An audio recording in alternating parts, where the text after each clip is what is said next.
Hello juniors.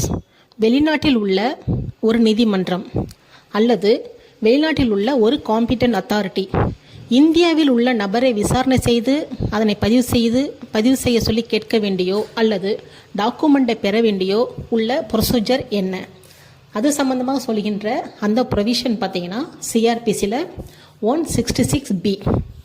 இதில் என்ன சொல்கிறாங்கன்னா, வெளிநாட்டில் உள்ள ஒரு காம்பிட்டன்ட் அத்தாரிட்டி அல்லது ஒரு நீதிமன்றம் இந்தியா உள்ள நபரை ஒரு குற்றம் சம்பந்தமாக விசாரணையின் பேரில் அந்த நபரை விசாரணை செய்து அந்த சாட்சியத்தை பெறுவதற்கும் சாட்சியத்தை பதிவு செய்து அதை பெறுவதற்கும் அல்லது அவரிடமிருந்து ஏதேனும் டாக்குமெண்ட்டையோ அல்லது திங்ஸையோ பெற வேண்டி என்ன பண்ணுவாங்கன்னா, சென்ட்ரல் கவர்மெண்ட்டுக்கு ஒரு லெட்டர் ஆஃப் ரெக்வஸ்ட் அனுப்புவாங்க.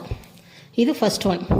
இப்போது அதை பெற்றுக்கொண்ட அந்த சென்ட்ரல் கவர்மெண்ட்டு என்ன பண்ணு கேட்டிங்கன்னா, சென்ட்ரல் கவர்மெண்ட் மீன்ஸ் இந்தியாவில் உள்ள சென்ட்ரல் கவர்மெண்ட் என்ன பண்ணுவாங்கன்னா, ரெண்டு விஷயத்தில் ஏதாவது ஒன்றை பண்ணுவாங்க. அது என்னென்னு பார்த்தீங்கன்னா, ஒன்று அந்த லெட்டரை ஃபார்வர்ட் பண்ணுவாங்க. எங்கன்னு பார்த்தீங்கன்னா, அந்த சீஃப் ஜுடிஷியல் மேஜிஸ்ட்ரேட் அல்லது சீஃப் மெட்ரோபாலிட்டன் மேஜிஸ்ட்ரேட் அல்லது மெட்ரோபாலிட்டன் மேஜிஸ்ட்ரேட் அல்லது ஜுடிஷியல் மேஜிஸ்ட்ரேட், இந்த 4 பேரில் யாரோ ஒருத்தருக்கு அனுப்பி அந்த நபரை விசாரித்து அந்த விசாரணையை பதிவு செய்ய வேண்டி அந்த நபருக்கு சம்மன் அனுப்பவோ அல்லது அந்த நபருக்கு சம்மன் அனுப்பி அவரிடமிருந்து ஏதேனும் டாக்குமெண்ட் தேவைப்பட்டால் அந்த டாக்குமெண்ட்டை பெறுவதற்கோ அல்லது ஏதேனும் திங்ஸை பெறுவதற்கோ சம்மன் அனுப்பி விசாரிக்கணுங்கிறது ஒன்று.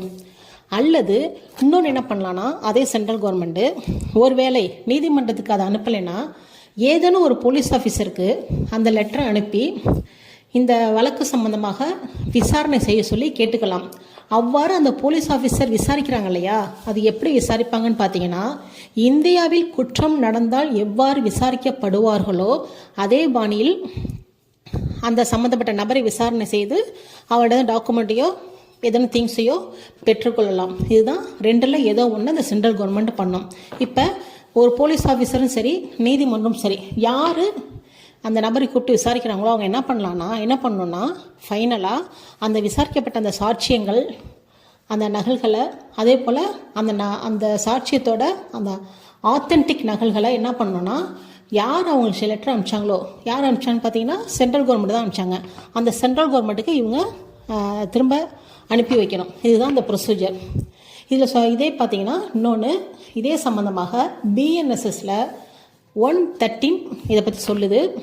அதில் என்ன பண்ணுறாங்கன்னா, எல்லாம் சேம் கண்டென்ட் தான். அந்த மெட்ரோபாலிட்டன் மேஜிஸ்ட்ரேட்டு சீஃப் மெட்ரோபாலிட்டன் மேஜிஸ்ட்ரேட்டை மட்டும் எடுத்துட்டாங்க. Otherwise same. இதுதான் வெளிநாட்டில் உள்ள காம்பிட்டன்ட் அத்தாரிட்டி அல்லது கோர்ட்டு இந்தியாவில் சாட்சியங்களை பெற உள்ள நடைமுறைகள். ஓகேங்களா? தேங்க்யூ.